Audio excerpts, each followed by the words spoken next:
السلام علیکم ورحمۃ اللہ وبرکاتہ۔ سامعین زی وقار میں غلام مصطفیٰ اپنے چینل پیام اسلام سے آپ سے مخاطب ہوں۔ درس قرآن کے سلسلہ میں آج کا ہمارا سبق سورۃ الانعام آیت نمبر 10 اور 11 ہے۔ اعوذ باللہ من الشیطان الرجیم، بسم اللہ الرحمن الرحیم۔ وَلَقَدِ اسْتُهْزِئَ بِرُسُلٍ مِّن قَبْلِكَ فَحَاقَ بِالَّذِينَ سَخِرُوا مِنْهُم مَّا كَانُوا بِهِ يَسْتَهْزِئُونَ قُلْ سِیرُوا فِی الْأَرْضِ ثُمَّ انظُرُوا کَیْفَ کَانَ عَاقِبَۃُ الْمُکَذِّبِینَ۔ وہ کہتے ہیں نا کہ من پاپی حجتاں ڈھیر، یعنی بات نہ ماننے کا ارادہ ہونا تو پھر بہانے ہی بہانے ہیں۔ اللہ نے سخت وعید فرمائی کہ تم نے سابقہ اقوام کا حال نہیں دیکھا کہ وہ طاقت، دولت اور جسامت میں تم سے زیادہ سے بڑھ کر تھے، جب انہوں نے میرے احکام کو جھٹلایا، انبیاء رسول کا مذاق اڑایا، پھر میں نے انہیں رہتی دنیا تک مقام عبرت بنا دیا اور ان کو ایسے ایسے عذاب دیے، وہاں سے عذاب دیے جو ان کے وہم و گمان میں بھی نہیں تھا۔ تو تم طریقہ مطالعہ کرو، ذرا دیکھو کہ ان کا انجام کیا ہوا، کیسے ہوا۔ فرمایا وَلَقَدِ اسْتُهْزِئَ بِرُسُلٍ مِّن قَبْلِكَ، اے نبی صلی اللہ علیہ وسلم، آپ سے پہلے بھی لوگوں نے رسولوں کا مذاق اڑایا، یعنی چونکہ نبی پاک صلی اللہ علیہ وسلم بہت پریشان رہتے تو اللہ نے تسلی دی ہے، نبی ان کا بھی مذاق اڑایا ان لوگوں نے۔ یعنی یہ کوئی پہلی مرتبہ نہیں ہو رہا، جب وہ لوگوں نے انبیاء انہیں دعوت دیتے تو غیر سنجیدگی کا بھی مظاہرہ کرتے، انکار کرتے، مذاق ٹھٹھا کرتے۔ جس حضرت نوح علیہ السلام کے بارے میں ہے کہ 950 سال تک انہوں نے تبلیغ کی اور چند لوگوں نے جو ہے وہ اسلام قبول کیا۔ سورۃ الحقاف میں آیت نمبر 9 میں حضور صلی اللہ علیہ وسلم کی زبان سے یہ بات کہلوائی گئی، میں قُلْ مَا كُنْتَ بِدْعًا مِّنَ الرُّسُلِ، یعنی اے نبی صلی اللہ علیہ وسلم آپ نے کہہ دیجئے کہ میں کوئی انوکھا رسول نہیں ہوں، مجھ سے پہلے بھی بہت رسول آئے ہیں۔ فَحَاقَ بِالَّذِينَ سَخِرُوا، پھر گھیر لیا اللہ تعالیٰ نے انہیں، مِنْهُمْ ان لوگوں میں سے، مَا كَانُوا بِهِ يَسْتَهْزِئُونَ جو مذاق اڑاتے تھے، یعنی جو مذاق اڑاتے تھے اسی چیز نے، یعنی ان کی جو ان کا عمل تھا، اللہ تعالیٰ فرماتے پھر میں نے ان کو پکڑ لیا، گھیر لیا۔ قُلْ سِیرُوا فِی الْأَرْضِ، تم دنیا میں کہہ دیجئے، اے نبی نے کہیے کہ دنیا میں پھرو، سیر کرو، ثُمَّ انظُرُوا پھر دیکھو کیف کان عاقبۃ المکذبین کہ جو جھٹلانے والے تھے پھر میں نے ان کا کیا حال کیا، ان کے لیے ان کو کیسے باعث عبرت بنایا۔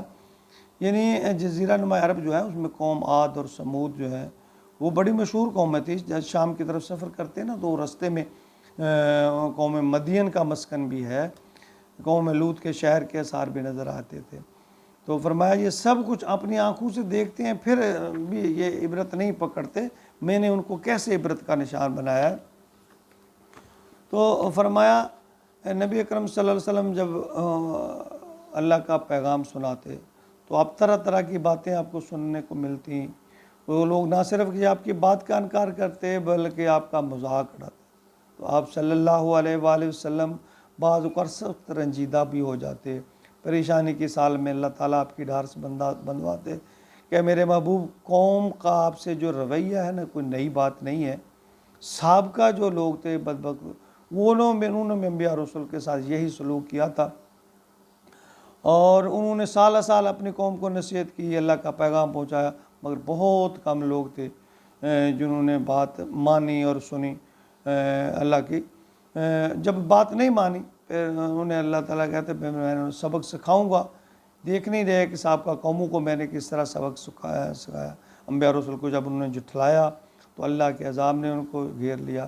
تو نبی اکرم صلی اللہ علیہ وسلم سے خطاب میں فرمایا کہ اب یاد رکھیں کہ یہ احکام کی نبی اکرم صلی اللہ علیہ وسلم کے جو آپ کے حکم کی پیروی نہیں کرنے والے ان کو جھٹلانے کے مترادف ہی ہے۔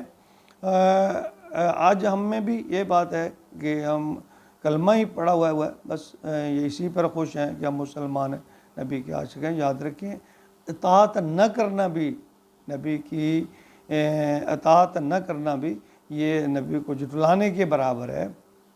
البتہ یہ انکار کس سے تھوڑا کم درجہ ہے، لیکن ہمیں چاہیے جب ہم نبی سے محبت کا عملی ثبوت دیں، اپنی زندگیوں کو پیارے محبوب کے طریقے کے مطابق ڈھالیں، تو کل قیامت کے دن جب خاتم النبیین صلی اللہ علیہ وسلم کا سامنا ہوگا تو کہیں ایسا نہ ہو کہ ہمارے نبی، ہمارے آقا خاتم النبیین کہیں اللہ کے سامنے ہماری شکایت نہ لگا دیں کہ یا اللہ انہوں نے میری حکم میرے بعد انہوں نے نافرمانیاں کی ہیں، دین کو بگاڑ دیا ہے۔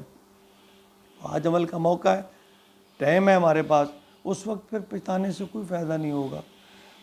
ہمیں چاہیے کہ ہم اپنے محبوب، اللہ کے محبوب خاتم النبی صلی اللہ علیہ وسلم کی اطاعت اور فرمان برداری کریں، بتائے ہوئے طریقوں پر چلیں، اسی میں نجات ہے۔ کھوکھلے دعوے، دین کا مذاق، دین پہ سے روگردانی، یہ بدبختی کی علامتیں ہیں۔ اللہ رب العالمین ہمیں عمل کی توفیق عطا فرمائے اور نیکی کی توفیق ہے۔ یہ ایسا عمل ہے کہ اللہ فرماتے ہیں جو انسان کوشش کرتا ہے تو پھر میں اس کی اصلاح کرتا ہوں، جو میری پرواہ نہیں کرتا میں بھی اس کی پرواہ نہیں کرتا۔ تو جب ہم خود ہی ہمیں دیکھیں، ہمیں خود اگر اپنی فکر نہیں ہے، سب سے بے وقوف انسان وہ ہے جو خود اپنی فکر نہیں کرتا۔ جو اپنی فکر نہیں کرتا دنیا والے بھی اس کی فکر نہیں کرتے، اللہ بھی اس کی فکر نہیں کرتے۔ تو ہمیں چاہیے کہ جتنی ہماری طاقت ہے، وسعت ہے، جو اللہ نے ہمارے اوپر فرائض عائد کیے کر رکھے ہیں، ان کو ادا کریں۔ حقوق العباد کا خاص طور پہ خیال رکھیں، اور نبی پاک صلی اللہ علیہ وسلم کے جو فرمان ہے اس پر آپ کی اطاعت کرنے کی، فرمان برداری کرنے کی کوشش کریں۔ بس کھوکھلے دعووں میں یہ کہ سال کے بعد ایک جلسہ کروا دیا، ایک میلاد منا دیا کہ بس سمجھتے ہیں کہ بس ہم نے نبی پاک صلی اللہ علیہ وسلم کی محبت کا حق ادا کر دیا، ایسا ہرگز نہیں ہے۔ ہمیں اطاعت کرنا ہے، فرمان برداری کرنا ہے، نبی پاک صلی اللہ علیہ وسلم کے طریقے پر چلنا ہے، پھر جا کے ہمیں اللہ سے رحمت کی امید بھی رکھنا ہے، نبی پاک صلی اللہ علیہ وسلم کی شفاعت کی امید بھی رکھنا ہے۔ لیکن ہمارے پلے کچھ ہوگا تو نبی پاک بھی شفاعت فرمائیں گے، اللہ رحم فرمائیں گے۔ اللہ ہمیں عمل کی توفیق عطا فرما اور اخلاص کے ساتھ عمل کی توفیق عطا فرمائے۔ اللہ ہمارے گناہوں کو معاف فرما دے اور ہماری پوری قوم کو اللہ تعالیٰ راہ راست پر لے آئے، اصلاح کر دے۔ آمین یا رب العالمین۔